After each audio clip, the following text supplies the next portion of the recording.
Welcome to the Man Cave Podcast with Dan Casper.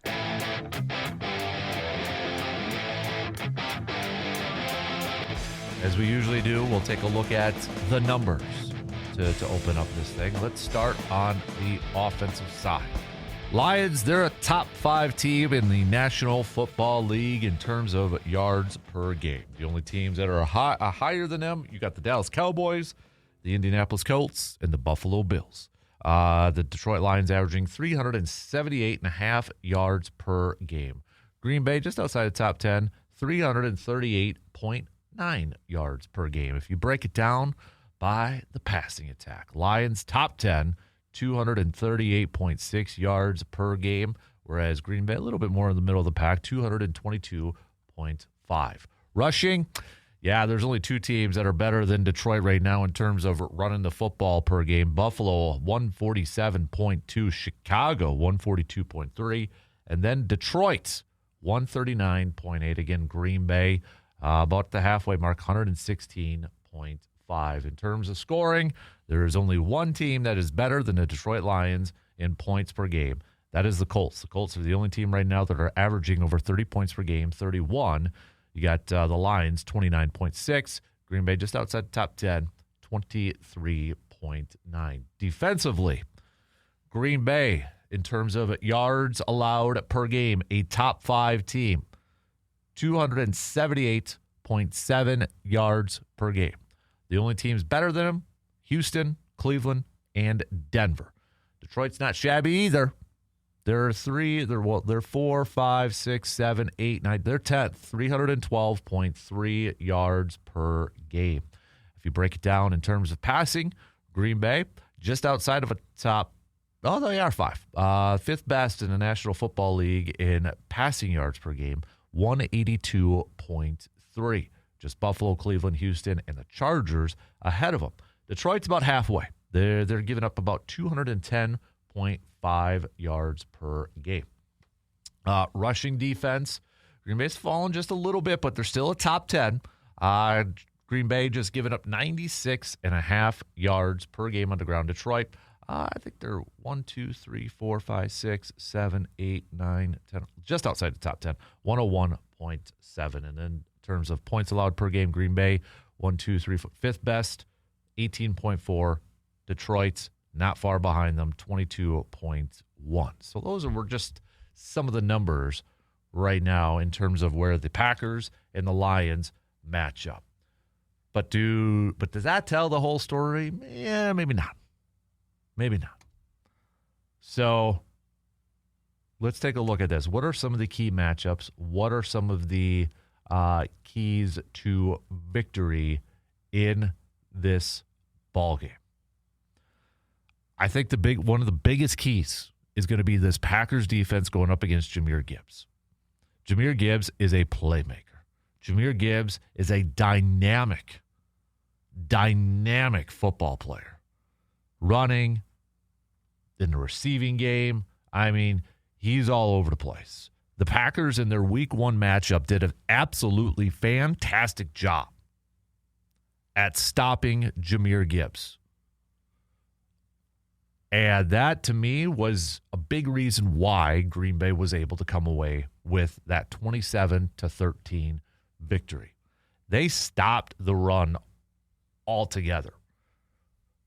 Montgomery had 25 yards on 11 carries. Gibbs had 19 yards on 9 carries. Even in the passing game. Okay, Gibbs had 10 catches, but for 31 yards. So Green Bay's defense did a great job at taking out Jahmyr Gibbs from this game and allowing him to beat them, essentially. You know? So that, to me, is one of the biggest, if not the top, key matchup, key to victory for Green Bay in this game. Can they slow down Jahmyr Gibbs? Can they limit Jahmyr Gibbs again? I think a big reason why they were able to do that in Week 1 was everybody on defense was flowing to the football. Tackling was superb. Every time somebody had their hand on the ball, specifically Gibbs in this case, everybody was going over there to try to take him down. So you're talking about if Quay Walker plays in this game, he's going to be a key player. Edgerrin Cooper, no question about it. Isaiah McDuffie, those guys. You cannot let Jahmyr Gibbs get in space. And you cannot let him get to the second and third levels. If you get him in open space and he's one-on-one with a defender, it's advantage Jahmyr Gibbs. You take Agent Zero every single day in that matchup. Limit his ability to get to those second, third levels. Limit his ability to get into open space. Anytime you see Jahmyr Gibbs with that football, that defense better just be flowing over there and getting after him. Do not let him make big plays. If you can slow down that rushing attack and you can essentially take out the running game, it is a big, big, big boost for this Packers defense. And Jahmyr Gibbs, he has been really good at home this year. You're talking about this is insane. 8.3 yards per carry. Yeah. That's just at home. Okay, 6.6 yards per catch at home this year. He's got 6 touchdowns at home. No question, he is one of the best running backs, all-around running backs, too, in the National Football League. And they've got this great 1-2 punch with David Montgomery over there, too. A little bit more of the power with Montgomery. A little bit more of the game-breaking ability. Montgomery's numbers have been down this year because the focus has mostly been on Jahmyr Gibbs and such. But still don't overlook number 5. And, obviously that's a big matchup for this Packers defense, but the Packers offense can help in this area too. And that's by doing it a couple different ways. It's by controlling the tempo, controlling the clock. In that first matchup, Green Bay actually lost the time of possession. Detroit dominated 35 minutes. Okay? But also remember in that game too, Green Bay got a big interception in their red zone. That definitely was a game changer. And they kept the Lions out of the red zone. 1 of 4. 1 for 4 in the red zone. But going back to, and I'm going to get back to that point here in just a second. But that offense, if they can start off fast, get into a rhythm right away, get into a flow right away, but also kind of control that clock and not, have quick 3 and outs and send that defense back out on the field. The one thing I don't want to see this offense do is what they did against Philly and Carolina and just really put a ton of pressure on their own defense. If that defense gives you the ball back, they force a punt, they force a 3 and out, they force a turnover, do something with it. All right? Don't just do a quick 3 and out. We may have to throw a little bit more on first down. A lot of times I think it's become too predictable on what Green Bay is going to do with some of their play calling, whether it's running the ball on first. Okay, Green Bay has been a great third and long team. They've been a great third down team overall. But let's make it a little bit easier on ourselves too, and let's make it a little bit more unpredictable in terms of play calling. This is the second time you're playing the Lions this year. Okay? Both these teams, they know each other very well. What does Matt LaFleur have? Does he got something different? Does a game plan going to throw a few different wrinkles into this thing? But the offense has to help the defense out. If the defense gives you the ball back, play complementary football. And going back to that red zone, I know the phrase is you're going to see a bend, don't break. Green Bay's defense is a defense that does not give up big plays. They refuse to give up big plays. Lions, well, we've seen it. They like big plays too. But if you can keep the Lions out of the end zone, let them rack up some yards, let them go the long way, as a lot of people like to say. If you can keep them out of that red zone and force them to field goals, big. They'd be big. And just getting Jared Goff, maybe off his mark, get him under a little pressure, try to make him uncomfortable behind that line of scrimmage early and often. The Lions' offensive line, they've had some of their struggles this year. They're definitely not the most dominant group that we have seen over the last couple years. So can Green Bay's defense take advantage of that? We know that Lions offensive line, they are going to focus on number one, Micah Parsons. They will probably double team him, maybe even triple team him. They're going to chip him. They're going to do whatever it has to take to eliminate Micah Parsons from taking over this game. So I'm looking at Rashawn Gary and his return to Michigan. Let's go, man. Devontae Wyatt. Let's get some pressure up the middle. I think that's going to be a big thing, too. A key matchup in this game from a Packers defensive standpoint is, can you get quick pressure? Lions aren't afraid to, quicker passing game. They want to get the ball out of Jared Goff's hands right away. They want to get it into their playmakers' hands like Gibbs, Amon-Ra St. Brown, use the speed of Jameson Williams. Big loss for them in not having Sam Laporta. Sam Laporta was the leading receiver for the Lions in their Week 1 matchup against Green Bay. So knowing Green Bay does not want to give up the big plays, okay? Knowing they're not going to want to do that, that's going to put more pressure on their corners. That's going to put more pressure on that defense to get after Jared Goff early. So can Green Bay get after him early? Can they put some pressure on him early?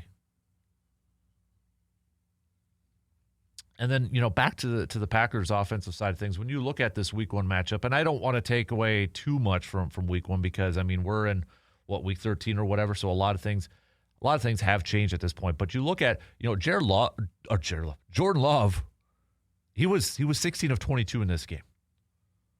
You got to be able to play smart football in this one. You cannot turn the ball over and give the Lions extra possessions. You just can't. You have got to be smart with the football. But at the same time, I think that means I don't want them to be so blah vanilla all the time. I do think you have to be aggressive in certain points. And it sounds like Joseph, the safety for the Lions, is not going to be playing in this game. Which, on the back end, that's a big loss for the Lions. So can Green Bay take advantage of that? Can they attack maybe a little bit more in the passing game? So you have to be smart with the football. You cannot turn the ball over. But at the same time, I think you do have to be a little aggressive and trying to move down the field and coming away with touchdowns instead of field goals in this thing. You get in that red zone, you better be able to punch it in and get that touchdown. You better be able to come away with some scores. How about your defense? Looking at some of the numbers from that first matchup, Green Bay, yards per pass. Here we go. We were just talking about this, where the Lions like to get it out quick. Lions, 4.5 yards per pass. Okay? 4.7 yards per pass. Green Bay was 8.5. There you go. Yards per play, Detroit, 3.8. Green Bay, 5.7. Turnovers, there was only one turnover in that game, and as we mentioned a little bit earlier, it was a huge turnover. Huge. If Green Bay's defense can win that turnover battle, that's going to go a long way to victory in this game as well. But you look at both these games too, and like every single game, a lot is going to be decided in the trenches. Offensive lines, defensive lines. Which offensive line is going to play better? Which defensive front is going to play better? Which premier pass rusher is going to be able to wreak havoc? Micah Parsons, Aiden Hutchinson. Which one of those is going to take the ball game over? I mean, this is a heavyweight fight coming up tomorrow. A little over 24 hours away. Heavyweight fight. And a big thing, too, when you go back to that week 1 matchup, and I know I said I wasn't going to look too much at it, but I thought it was a big reason why Green Bay won. Since we're talking about offensive lines and defensive lines, the Lions, how many sacks did they have against Jordan Love? None. 0. And I get it. It was Aiden Hutchinson's first game back. But keeping Jordan Love clean in that game was a huge reason why Green Bay was able to win that ball game. And you factor in with the shoulder injury he's got, and we've seen the up and down performances from this offensive line this year. Having that group play at a high level is going to be huge. And on the flip side, Green Bay was able to sack Jared Goff 4 times in that game. Keeping Jordan Love clean. All right? Clean. It's going to be a big, big, big key to success for Green Bay. Players that got to have a game. Players that got to have a game for the Packers to be able to come away with a victory tomorrow, Thursday, Thanksgiving. Defensively, I'm going to go Edgerrin Cooper. Now, I mean, this is going to be a collective effort and everything, but if we just narrow it down to just one on each side of the ball, I'm going to go Edgerrin Cooper. Edgerrin Cooper had 12 tackles in their first matchup. And I think he's going to be busy again coming up tomorrow, going up against Jahmyr Gibbs, maybe even patrolling, the middle of the field if they incorporate that shorter passing game. Edgerrin Cooper, to me, is going to be a guy that has got to have a game. Maybe he's even active in, pressuring the quarterback a little bit too. But to me, if he has a game like he did week 1 against the Lions, I think Green Bay's chances increase big time with their ability or with their chance to win the ball game. Offensively, I'm going to go Rasheed Walker, left tackle, because what we were just talking about earlier, the Packers' offensive line did not give up a sack in week 1. Yeah, Aiden Hutchinson was probably knocking off a little bit of rust in that. Okay? Totally get it. Totally understand that. But if Green Bay can keep Jordan Love clean again, especially with that bum left shoulder, if they can, keep that white jersey clean of any turf marks off of it, that's going to go a long ways into securing this W. And you could say the whole entire offensive line, and you'd be correct. But I'm looking at the blind side. I'm looking at the left tackle. I got more confidence in Zach Tom. Interior's maybe a little nervous too. So I'm going to go with the left tackle, assuming that's where Aiden Hutchinson's going to be lined up most of the time.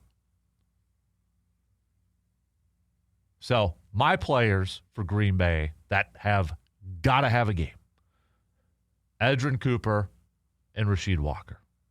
Those two guys, along with a lot of other guys, let's not kid ourselves, but those two guys, if they go out there and just ball out, I think Green Bay's got a good shot. But it's going to be tough. I mean, this, like I was saying a little bit earlier, this is a heavyweight fight. You've got two teams in this thing that are looking at this, I would say, as must-win games.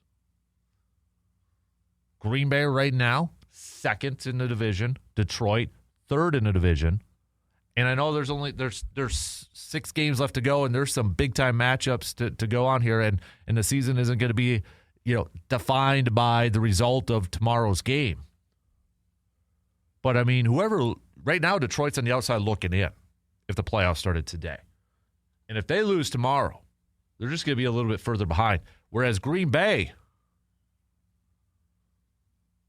they lose, they're currently in, they're going to be out. A lot of season left to be played. I shouldn't say a lot of season because you're going to be entering the final quarter of the season, but they're going to have opportunities, other big games here. So if you could come away with a win, another division win for Green Bay, and knock down the Lions a little bit more to make it even more difficult for them to potentially get to the postseason, and you still got 2 games going up against Chicago on your schedule. This is a massive opportunity, massive for Green Bay.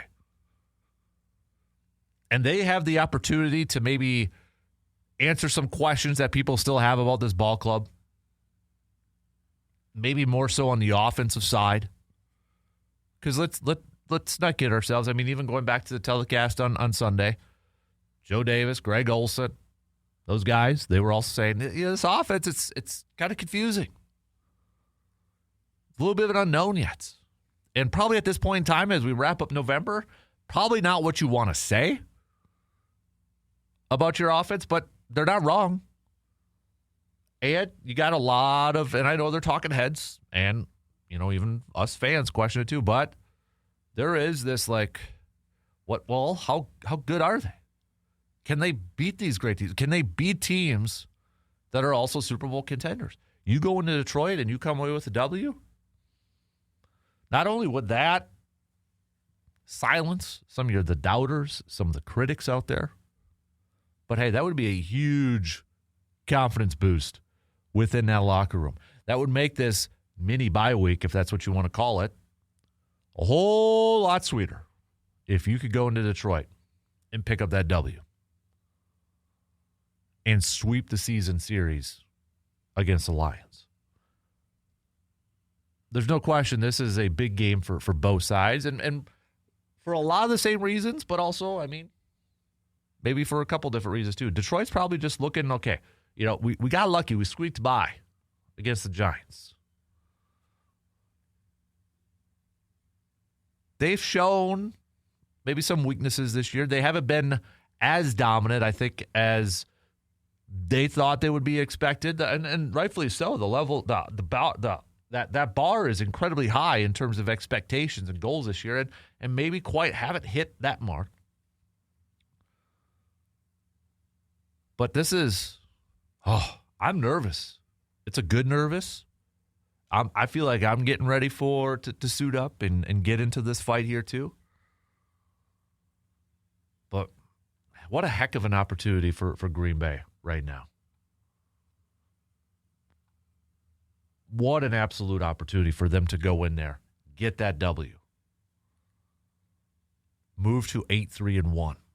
And then if Green Bay comes away with a victory tomorrow and puts themselves at that 8-3-1 mark, with 2 games left against Chicago, 1 more against Minnesota, and Baltimore and Denver still waiting in the wings, I feel like Green Bay at least has to hit 10 wins. They've got to get to 10 wins. You get that victory tomorrow, you're just 2 away from there with that remaining schedule. I'd be feeling confident.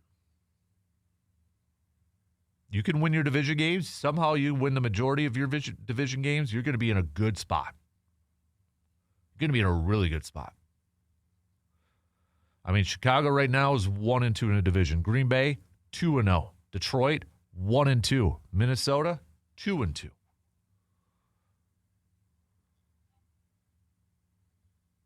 Man, this feels like a playoff game.